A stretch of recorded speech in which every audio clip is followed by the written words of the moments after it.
He's outside again. I don't feel safe.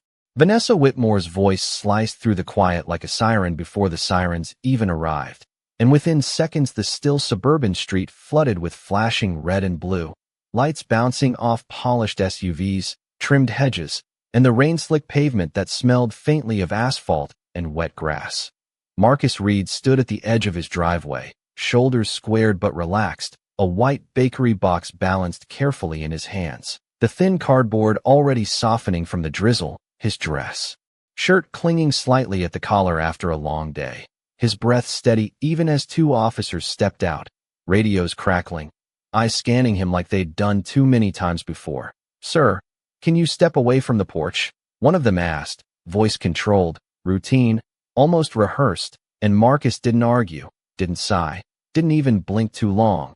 He simply stepped back 2 feet, the porch light casting a pale gold line across his face, calm but unreadable, while across the street Vanessa stood rigid under her covered entryway, arms folded tight, chin slightly raised, her silhouette framed by warm interior lighting that made her look untouched by the cold night air.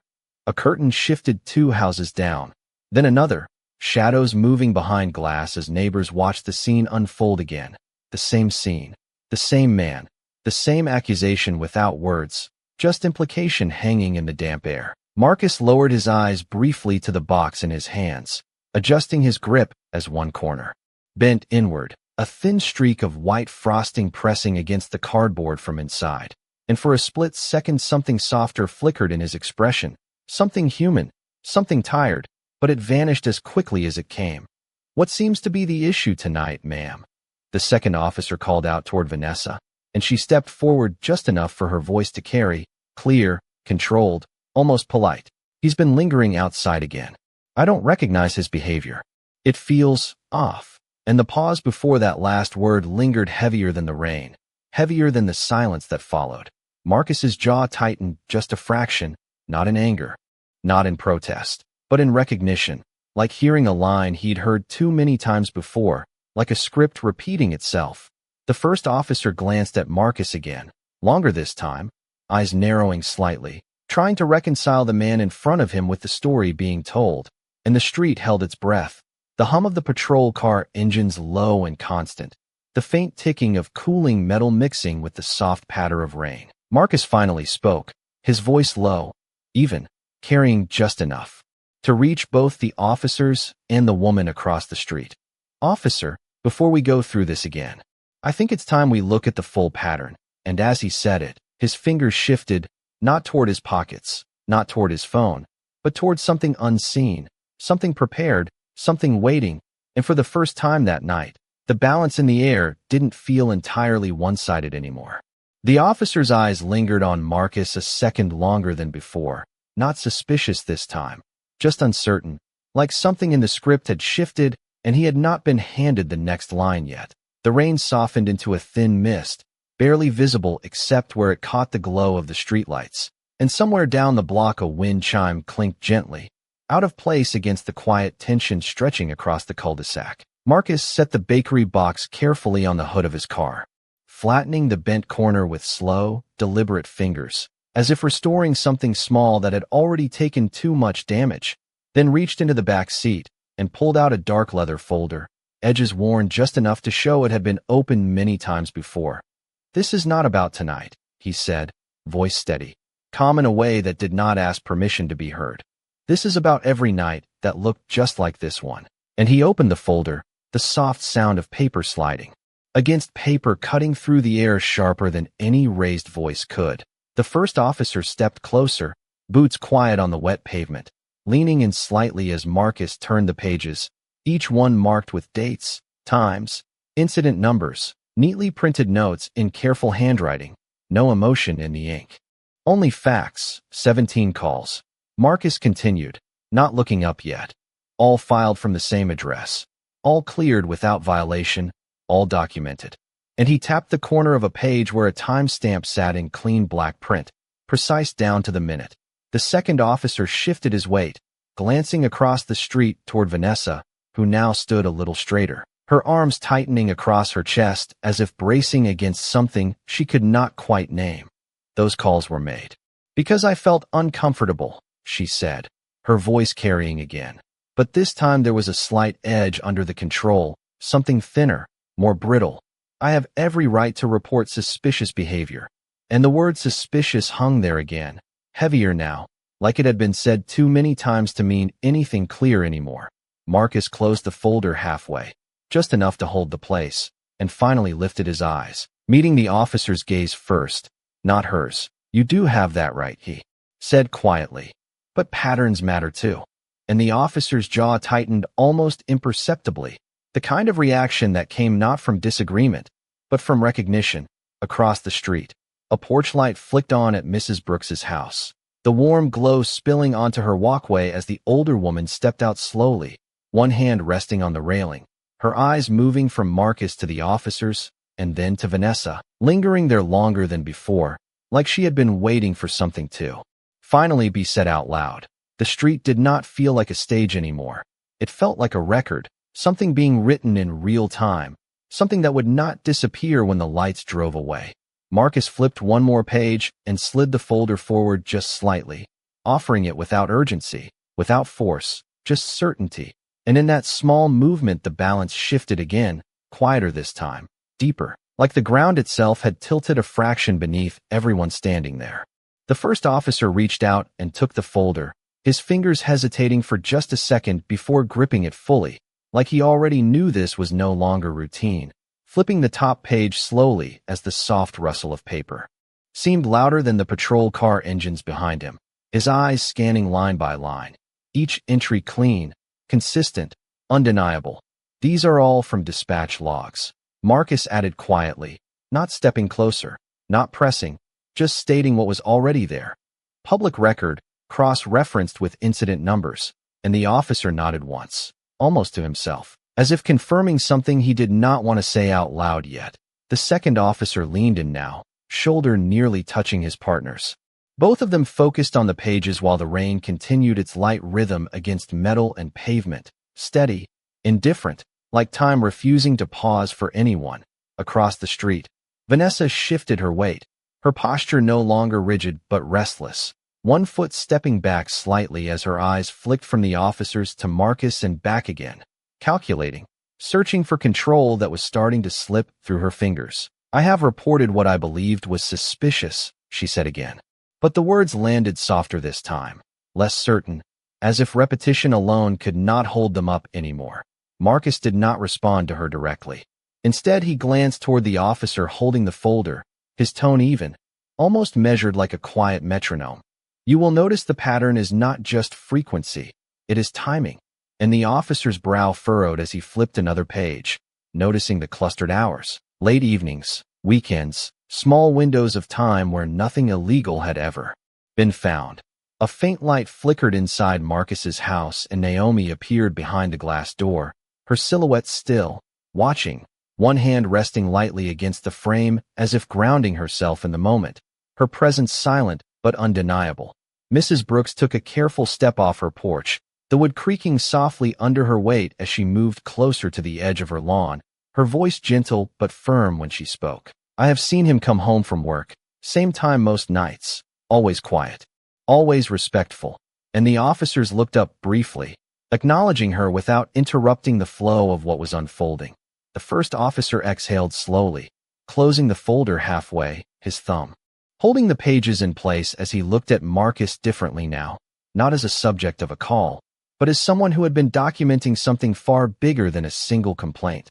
The air shifted again, subtle but real, like the pressure before a storm changes direction, and Marcus finally moved one step closer, not aggressive, not defensive, just present, his voice lowering slightly, but carrying with clarity. Officer, I have complied every single time you have been here. And there was no accusation in his tone, only fact. But tonight is the first time I am asking you to see the full picture. And for a moment no one spoke, not Vanessa, not the neighbors behind their windows, not even the rain. And in that silence the weight of 17 nights settled into something that could no longer be ignored. Vanessa let out a short breath that almost sounded like a laugh, but it did not carry confidence anymore. It carried something tighter, something defensive. As she stepped a half pace forward into the edge of the rain, her voice sharpening just enough to reclaim space. So now, I am the problem for calling in concerns. Is that what this is? And the question hung in the air like a challenge, but no one rushed to answer it. The first officer closed the folder fully this time, pressing his palm against the cover as if sealing the weight inside, his gaze moving slowly from Marcus to Vanessa, then briefly to Mrs. Brooks, and back again, measuring not just what had been said, but what had been repeated too many times before. Ma'am, he began carefully, his tone no longer purely procedural. We are here to respond to calls, but we also have to consider patterns when they are this consistent. And the word consistent landed differently than suspicious ever had, heavier, more grounded. Like it could not be brushed aside as easily. Vanessa's shoulders stiffened, her arms uncrossing now as if she needed them free to argue, to gesture, to hold on to something visible.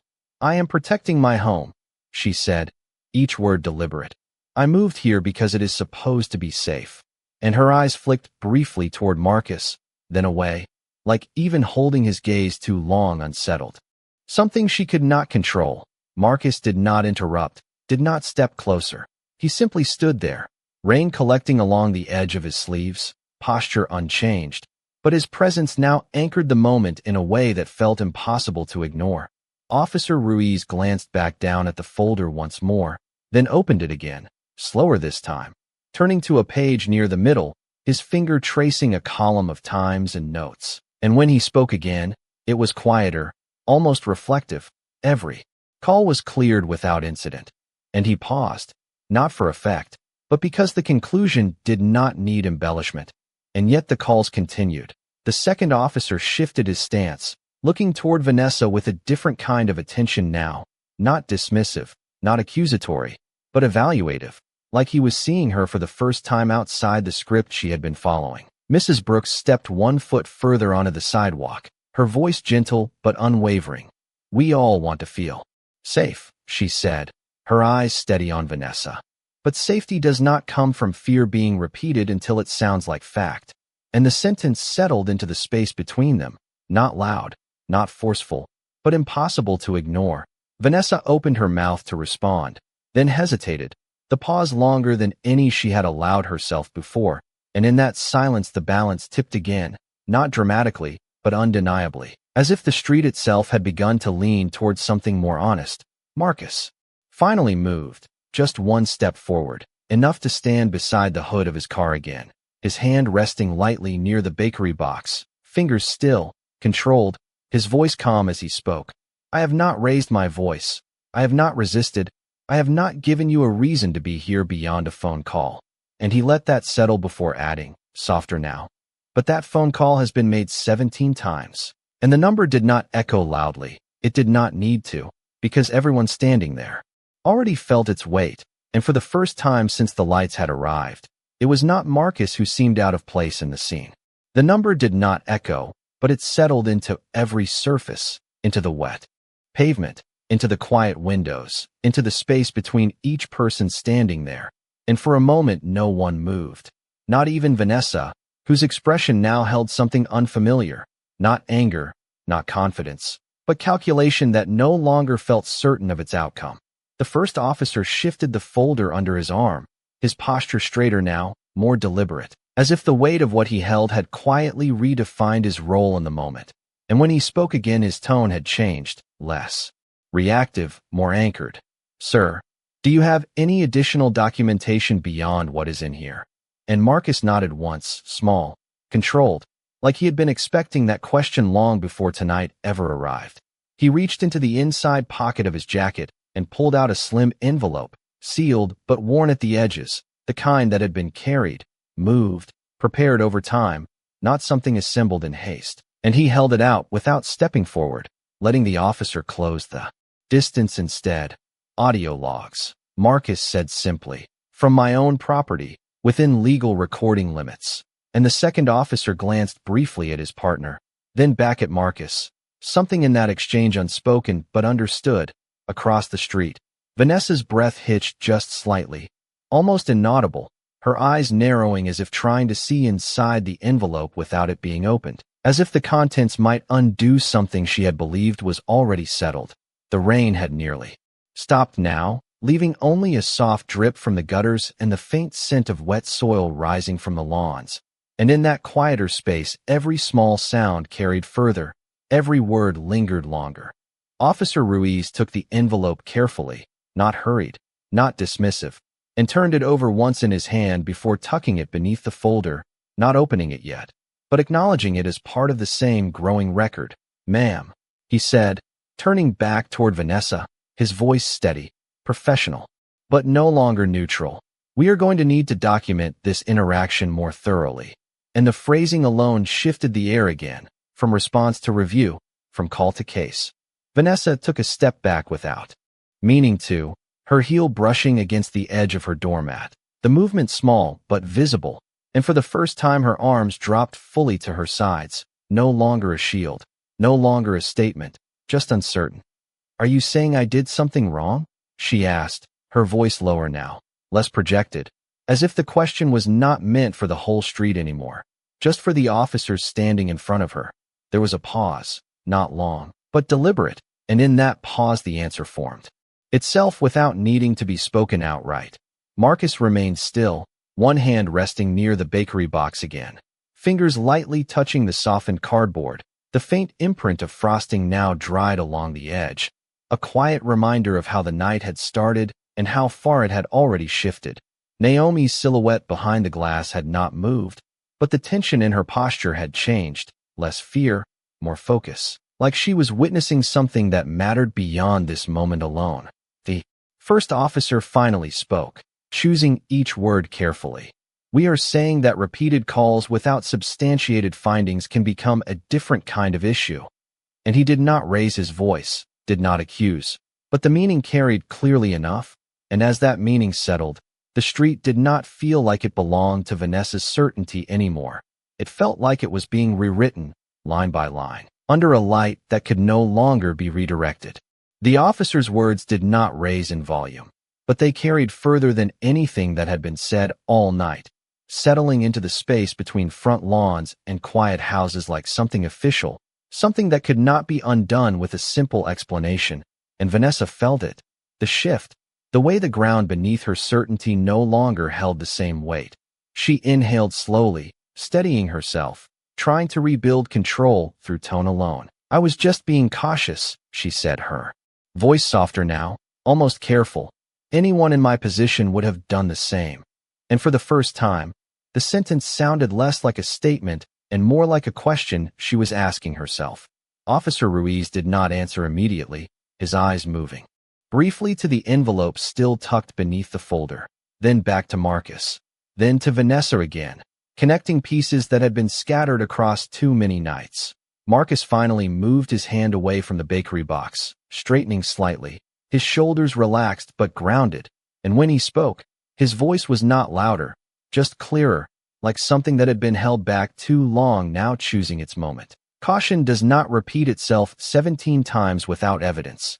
And he let that settle, not as an accusation, but as a fact that no one could step around anymore.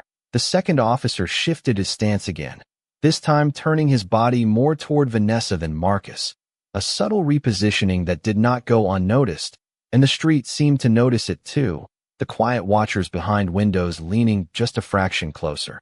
Mrs. Brooks folded her hands in front of her, her gaze steady, not judging, just witnessing, as if she had been waiting for this exact moment to finally take shape. Vanessa's eyes flicked from face to face, searching for agreement, for support, but finding none that she could hold on to. And in that absence, something in her posture lowered, not in defeat, but in uncertainty she had never practiced navigating. The rain had stopped completely now, leaving only the damp sheen across the pavement and the soft ticking sound of cooling engines, and in that stillness, Marcus reached back into his car once more, this time pulling out a small, discreet camera unit mounted near the rearview mirror, the wire neatly secured, the lens no bigger than a coin. "Every interaction on my property has been recorded within legal limits," he said calmly, holding it just enough for the officers to see, not presenting it as a threat, but as part of the same quiet preparation that had been building long before tonight. Officer Ruiz exhaled slowly, nodding once as if confirming something internally, then looked back at Vanessa, his voice measured. "Ma'am, At this point, we need to ensure that any further calls are based on verifiable concerns, not assumptions. And again, no accusation, just a boundary drawn where there had not been one before. Vanessa swallowed, the motion small but visible, her voice lowering further. So what happens now?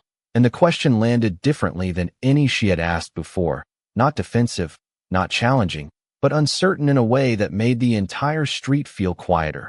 Marcus did not answer her, did not look at her directly. He simply stood there, steady, composed, allowing the moment to unfold without forcing it. And for the first time since the flashing lights had arrived, it was not about responding to a call. It was about recognizing what the call had become, and no one there could pretend not to see it anymore. The question lingered in the air longer than expected, not because it was difficult to answer, but because everyone standing there understood that whatever came next would not sound like the previous 17 endings, where lights faded and silence returned without consequence.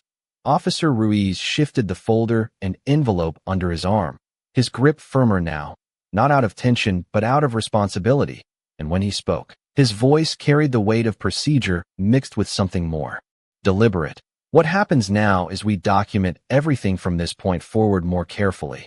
And he paused, letting the clarity of that statement settle before continuing. And we ensure that any future calls meet a higher threshold of verification. And the phrase higher threshold did not sound like a suggestion. It sounded like a line that had just been drawn.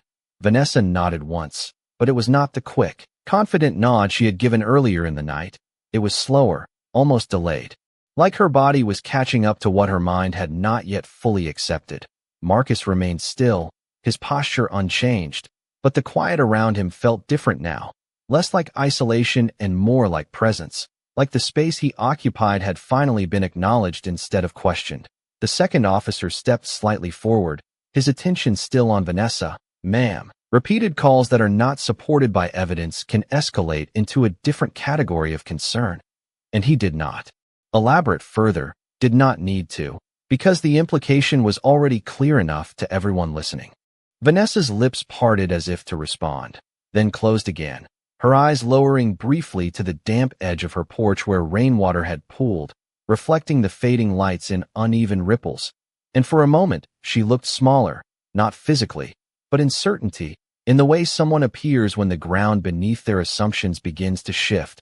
Across the street, Naomi slowly opened the front door, stepping just outside the threshold. The soft click of the latch barely audible, but somehow marking a turning point. Her arms no longer crossed tightly, her stance more open, watching not with fear now, but with quiet resolve. Mrs. Brooks took another careful step closer to the curb, her presence steady, grounding, as if she had chosen to stand not on one side or the other, but on the side of what was finally being seen. Marcus glanced briefly toward Naomi, a small, almost imperceptible acknowledgement passing between them, then returned his attention to the officers, his voice calm, measured. I am not asking for special treatment, he said, each word deliberate. I am asking for consistent application of the same standards. And the simplicity of the statement made it heavier, because it removed any room for misinterpretation. Officer Ruiz nodded once, slower this time. Understood, he said, and that single word carried more weight than any explanation could have, because it signaled recognition, not just of the moment, but of the pattern that had led to it. The patrol car engines idled lower now, one of the lights dimming slightly as if preparing to leave. But the scene did not feel like it was ending. It felt like it was shifting into something else entirely, something that would continue beyond tonight. Vanessa looked up again, her gaze moving from Marcus to the officers, then to the quiet faces behind windows, and for the first time she seemed aware not just of what she had said, but of how often she had said it, and how little it had been questioned. Until now, the street held that awareness in silence, not loud, not dramatic, but steady, like a record being rewritten one line at a time, and no one there could pretend it had not changed. The patrol car lights dimmed another notch, not fully off, just softer, like the urgency had drained out of them, leaving behind a quieter kind of attention, and in that softened glow the street looked different, less like a scene under inspection and more like a place that had been holding its breath for too long. Officer Ruiz adjusted his stance, and took a small step toward Marcus, not to question him, but to stand level with him. The folder still tucked under his arm, the envelope pressed flat against it, and when he spoke again his voice was lower, steadier. "Sir, I appreciate how you handled this tonight." And it was not a formal line, not something from protocol. It was recognition, simple and direct. Marcus gave a slight nod, nothing exaggerated, just acknowledgement, his eyes calm but focused, like he had been expecting this moment to come not with noise, but with quiet clarity. The second officer turned his attention back to Vanessa, his posture no longer angled defensively, but neutrally. Grounded. "Ma'am, we are going to file a note on this interaction," he said, "and that record will reflect the prior calls as well." And the phrasing landed with a different kind of weight, not immediate consequence, but something that would follow, something that would not disappear with the night. Vanessa's shoulders lowered just slightly, her breath uneven for a moment before she steadied it, her voice returning but lacking the sharp edge it carried before. "I did not mean for it to become this," and the word "this" seemed too small to contain what had unfolded, too vague to distance her from it. Mrs. Brooks watched quietly, her hands still folded, her gaze soft but unwavering, as if she had seen this shift coming long before anyone else allowed it to happen. Naomi took another step forward from the doorway, now fully outside, the cool air brushing against her face as she stood beside the frame, no longer hidden behind glass, her presence adding a quiet strength to the side of the street that had been questioned all evening.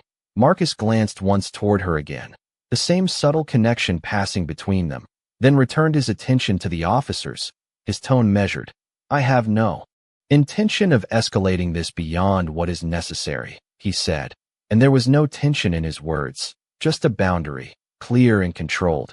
Officer Ruiz nodded once more, slower this time.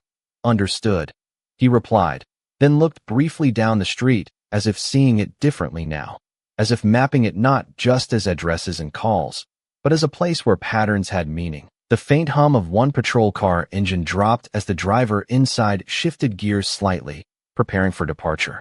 But no one moved yet, as if the moment required a final acknowledgement before it could close. Vanessa looked down at her porch, at the thin line where water had gathered along the edge, her reflection faint and broken in the uneven surface, and for a brief second she seemed to see herself the way the street had begun to see her, not as the one in control of the narrative, but as part of it. The silence that followed was not empty. It was full, layered with everything that had been said and everything that had gone unchallenged before tonight. And in that silence Marcus reached back to the bakery box, lifting it carefully, adjusting the lid so it sat straight again despite the softened corner. A small, quiet act that felt almost symbolic, restoring something that had been disrupted but not destroyed. And as he held it there, steady in his hands, the scene no longer felt like it belonged to a call that had been made. It felt like it belonged to a truth that had finally been allowed to stand in the open, without interruption, without distortion, just present, undeniable, and no one there could turn away from it now. The silence did not break all at once. It loosened slowly, like something unwinding after being pulled too tight for too long, and the first patrol car finally shifted into drive, the low hum of the engine rolling forward just a few feet before stopping again, as if even the vehicle understood that this moment needed a clean ending, not a rushed one. Officer Ruiz adjusted the brim of his cap slightly, a small, almost unconscious motion, then turned his attention back to Marcus, his voice calm. "Grounded. If anything changes, or if you need follow-up, you can contact the precinct directly." And it was not a dismissal. It was an opening, a line of communication that had not been offered before. Marcus nodded once, the bakery box still steady in his hands, his grip firm but not tense, as if holding on to something simple helped anchor everything else that had just shifted around him. The second officer stepped back toward the patrol car, glancing once more at Vanessa, not with suspicion, not with hostility, but with a kind of measured awareness that had replaced assumption, and that alone altered the balance more than any raised voice could have. Vanessa remained where she stood, her posture no longer rigid, her gaze lowered briefly before lifting again, slower this time, as if each movement required more thought than it had earlier in the night. And when she finally spoke, her voice carried less distance, less projection, I did not realize it looked like that. And the sentence did not sound like a defense anymore. It sounded like a realization arriving too late to be comfortable. Mrs. Brooks exhaled softly, the sound barely audible, but her shoulders relaxed just enough to show that something in the air had settled, something that had been waiting for acknowledgement.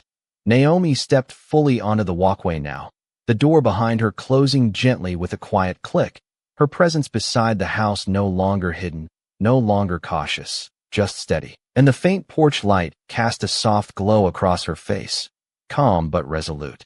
Marcus glanced at her once more, then back toward Vanessa, his expression unchanged, not hardened, not softened, just clear, and when he spoke again, it was not loud, not sharp, just direct. It has looked like that for a while. And he did not add anything else, did not elaborate, because the weight of the statement did not need explanation.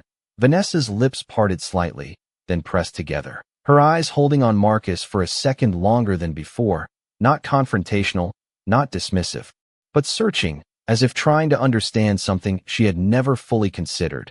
The patrol car behind the officers finally began to move, rolling slowly down the street, the lights dimming further as it passed the line of houses, leaving behind a softer, more natural darkness that felt less like surveillance and more like quiet. Officer Ruiz gave a final nod, brief but intentional, before turning toward his partner, both of them stepping back into their vehicle with movements that felt lighter, less urgent, as if the call they had responded to no longer defined the moment they were leaving behind. The engine started, the door closed, and the car pulled away, its presence fading into the distance until only the faint glow of taillights remained for a second before disappearing completely. And in that absence, the street did not return to what it had been before. It did not snap back into normal. It settled into something new, something quieter but more aware, as if every house, every window, every person who had watched now carried a different understanding of what had just taken place. Marcus stood there for a moment longer, the bakery box still in his hands, the night air cool against his skin. And then he turned slowly toward his front door, not rushed, not hesitant, just steady, while behind him, Vanessa remained on her porch, unmoving, her gaze fixed not on him anymore, but on the space where everything had shifted, and she could not quite return to where she had been before. The street did not return to silence immediately. It held on to the moment like a lingering echo, the faint hum of distant traffic replacing the patrol cars, softer, more ordinary, yet everything felt slightly altered, like a scene after a storm where nothing is visibly broken, but nothing is quite the same. Marcus reached his front steps and paused for a second, adjusting the lid of the bakery box again, pressing the softened corner gently back into place, the faint scent of sugar and vanilla escaping into the cool night air. A small reminder that this evening had started with something simple, something human, before it had been pulled into something else entirely. Naomi stepped closer, standing just beside the door, her voice quiet but steady. "You okay?" And Marcus gave a small nod, not looking at her right away, his gaze drifting across the street one last time before answering. "I am," he said. And the calm in his voice was not forced. It was earned, carried through every moment that had led up to now. Across the street, Vanessa remained on her porch, her arms no longer crossed, her posture no longer fixed, just standing there with a kind of stillness that felt unfamiliar, as if she had not yet decided what to do with the absence of flashing lights and authority that had once filled that space for her. She glanced toward Marcus again, but this time the look did not carry assumption. It carried hesitation, something slower, heavier, as if she was seeing him not as a figure in a pattern, but as a person standing in his own doorway. Mrs. Brooks turned gently and made her way back toward her house, her steps careful but lighter than before, as if something she had been holding quietly for weeks had finally been set down, her porch light casting a warm glow behind her as she disappeared inside. The windows along the street began to dim one by one, curtains settling back into place, the watchers retreating into their own spaces, but not into the same understanding they had before. Something had shifted in how they would see, how they would remember. Marcus finally opened his door, stepping inside with Naomi following just behind him. The soft click of the lock closing out the night, but not the weight of it, not yet. Inside, the house felt warmer, quieter. The faint hum of a refrigerator and the soft tick of a wall clock filling the space. Ordinary sounds that felt grounding after everything that had unfolded outside. Marcus set the bakery box down on the kitchen counter, lifting the lid carefully to check the cake inside. The frosting slightly smudged but intact, and for a moment he allowed himself a small exhale, a release that did not show outside but settled deeply within.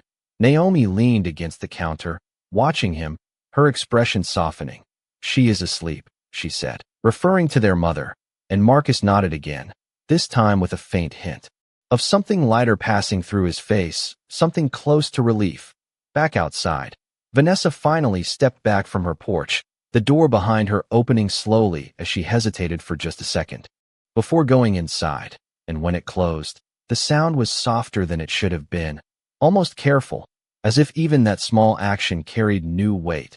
The street returned to its quiet rhythm, but it was not the same quiet as before. It was a quiet that had seen something, acknowledged something, and could not fully forget it. And as the night settled in, the absence of flashing lights did not erase what had happened. It left it clearer, more defined, like a line drawn that would not fade with time, only deepen with memory.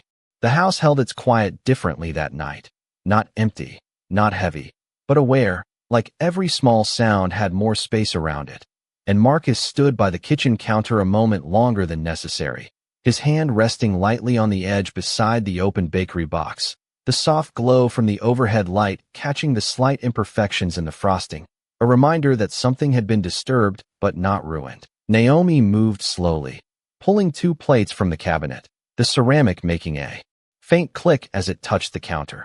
And for a while neither of them spoke, not because there was nothing to say, but because the night had already said too much. "You knew it would come to this," Naomi said finally, her voice low, not questioning, just acknowledging, and Marcus let out a quiet breath, his shoulders easing just slightly as he answered, "I knew it could." And there was a difference in the way he said it, not certainty, not prediction, just preparation that had been waiting for its moment. He closed the lid of the bakery box gently, then opened it again, adjusting it one more time, as if the simple action helped settle something deeper, something less visible. 17 times, Naomi said softly, almost to herself, and Marcus nodded once. 17 times without a single finding.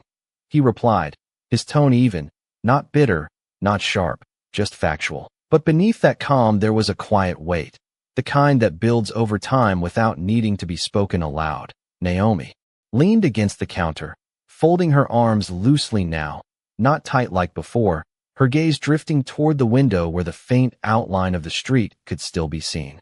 Darker now, still. "And you waited," she added, and Marcus looked at her briefly, then back at the box. "I documented." He corrected gently, and that word carried more intention than waiting ever could.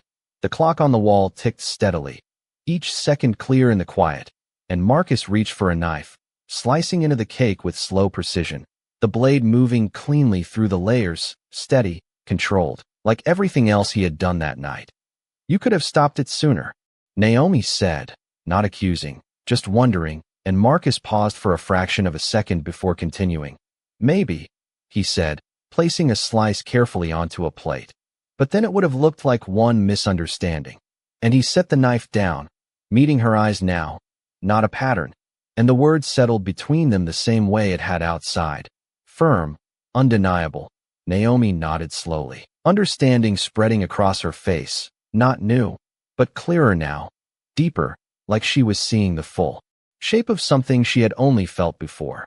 Marcus picked up the plate and slid it gently toward her, a small, quiet offering, and she accepted it without hesitation, the normalcy of the gesture grounding them both. "She will ask tomorrow," Naomi said after a moment, referring to their mother, and Marcus allowed a faint, almost imperceptible smile to touch his expression. "Then we will tell her it was just another night," he replied, and there was no irony in his voice, only a calm decision about how much of the truth needed to be carried forward.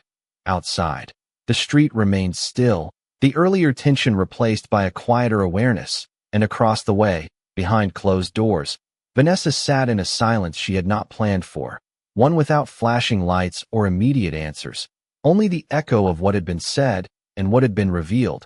Back inside, Marcus leaned lightly against the counter. His posture relaxed for the first time that evening, the weight of the night not gone, but settled into something manageable, something understood, and as the clock continued its steady rhythm, the house did not feel like it had returned to normal.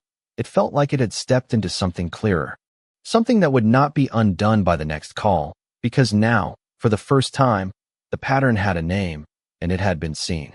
Morning arrived without announcement, just a slow wash of pale light through the blinds, stretching across the kitchen counter where the cake box still sat slightly off-center, its lid no longer perfectly aligned but close enough to pass at a glance. Marcus stood by the sink with a cup of coffee, the steam rising in thin, quiet curls, his posture relaxed but his gaze thoughtful, fixed somewhere beyond the window where the street lay still under the early light. Everything in place, everything familiar, and yet not untouched. Naomi moved through the room with soft, measured steps, opening cabinets, setting out plates, the rhythm of morning routines returning, but with a different weight beneath them, something steadier, something more grounded than the night before. "It feels different," she said quietly, not looking up, and Marcus nodded once, taking a slow sip before answering. "It is." And he did not need to explain how or why, because the difference was not in what could be seen. It was in what had been acknowledged. Outside, a car door shut gently, followed by the low hum of an engine starting, and through the window Vanessa could be seen across the street, standing beside her car, her movements slower than usual, more deliberate, as if each action required a moment of consideration. She paused before getting in, her eyes drifting briefly toward Marcus's house, not sharply, not defensively, just a glance that held longer than habit would allow, and then she looked away, sliding into the driver's seat with a quiet finality. Marcus watched without staring, his expression unchanged, calm, neutral, but aware, as if the distance between their houses now held more truth than silence. Naomi followed his gaze for a second, then looked back down at the counter. "Do you think she understands?" she asked, and Marcus took a moment before answering, not out of hesitation, but precision. "She understands that it is seen," he said, and the distinction mattered, because understanding did not always mean acceptance, but it marked a beginning. The coffee cup warmed his hand as he set it down, the soft clink against the counter echoing slightly in the quiet room, and for a moment the only sound was the ticking of the clock, steady, unchanged, a reminder that time had moved forward whether anything else had or not. Outside, the car across the street pulled away slowly, tires rolling over pavement still faintly damp from the night before, and the space it left behind felt open, not empty, just quieter, as if something that had once filled it too often had finally stepped back. Marcus turned from the window and reached for the bakery box, opening it once more, the cake inside intact despite everything, its surface smooth enough to still serve, still share, and he allowed himself a small, almost unnoticeable breath of relief. Naomi smiled faintly, picking up a plate. "We should still celebrate," she said, and Marcus nodded, this time with a hint of warmth that had been held back before. "We will," he replied, and the certainty in his voice was not about the cake, not about the moment, but about something deeper, something that had shifted into place and would not easily move again. The morning carried on, ordinary in its rhythm, but beneath it, there was something clearer now, something defined, like a line drawn that would remain even when no one was looking. And as the sunlight settled across the kitchen floor, it did not erase the night before. It illuminated it, making it part of what came next rather than something left behind. The morning stretched into late afternoon with a quiet steadiness that felt earned, sunlight drifting across the living room floor in long, warm lines as Marcus stepped out onto the front porch again, not with hesitation, not with caution, but with the same calm presence he had carried the night before, only lighter now, less burdened by what had been unspoken for too long. The air was clear, the scent of cut grass faint in the distance, and the street moved in its usual rhythm, a neighbor walking a dog, a car passing slowly, the ordinary sounds returning one by one, but each of them felt more grounded, less fragile, as if the space itself had settled into something more honest. Naomi followed a few steps behind, leaning lightly against the doorframe, her gaze moving across the street without tension, without that quiet anticipation that used to sit in her shoulders, and she exhaled softly, a breath that did not carry worry this time, just release. Marcus rested his hand briefly on the railing, the wood warm beneath his palm, and for a moment he looked out at the houses, the windows, the driveways, not searching, not measuring, just seeing them as they were. Part of a place he belonged to without needing to prove it. Across the street, Vanessa's house stood still, the curtains drawn back just enough to let in the light, the front porch empty, no movement, no presence asserting itself, just a quiet absence that spoke louder than any accusation had before. The distance between the two homes felt different now, not charged, not strained, just space, defined and respected. Mrs. Brooks stepped outside again, this time with a small watering can, tending to the flowers by her walkway, her movements gentle, unhurried, and when she glanced up and saw Marcus, she offered a simple nod, not exaggerated, not performative, just acknowledgement, the kind that does not need explanation. Marcus returned it with the same quiet ease, a small exchange that carried more meaning than words could hold. Naomi stepped forward then, joining him fully on the porch, her voice calm, almost reflective. It feels like the street finally sees itself, and Marcus allowed a faint, thoughtful pause before answering, his eyes still on the quiet road ahead. Sometimes it takes being forced to look, he said, and there was no bitterness in his tone, only clarity. The breeze moved gently through the trees, leaves shifting in soft, rhythmic patterns, and the light shifted with it, casting brief shadows that came and went without tension. Marcus turned slightly, reaching for the door behind him, but he did not rush inside. He lingered for a second longer, letting the stillness settle fully, letting the moment exist without interruption. The house behind him waited, warm, steady, filled with the quiet continuation of a life that had always been there, even when it had been questioned from the outside.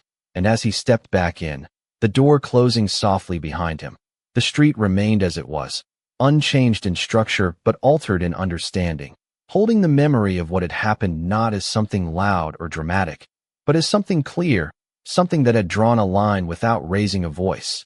And in that quiet, the truth did not need to announce itself again.